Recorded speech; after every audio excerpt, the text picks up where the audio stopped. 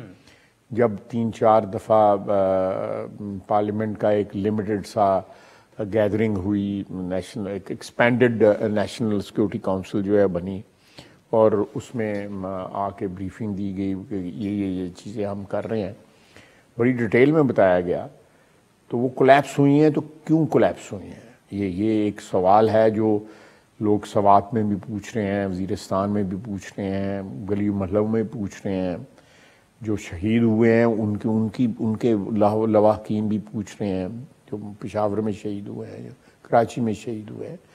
تو یہ شہادتیں جو ہیں کوئی نمبر نہیں رہنے چاہیے. یہ انسان تھے، یہ والدین، والد تھے، بھائی تھے، بیٹے تھے.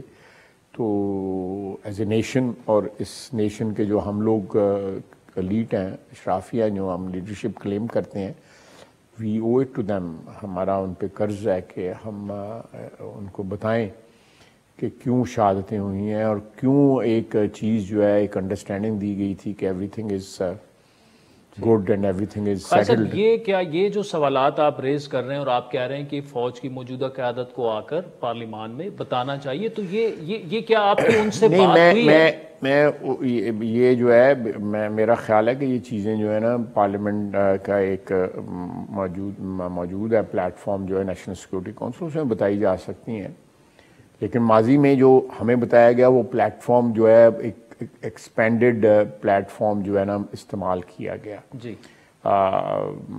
جس وقت جنرل فیض اور جنرل باجوہ نے آ کے بریفنگ دی، 60-70 لوگ، 100 لوگ تھے بندے. اس وقت کے پرائم منسٹر جو ہے ایز یوزول ڈسپیئر نہیں آئے، کسی میں بھی نہیں آئے وہ.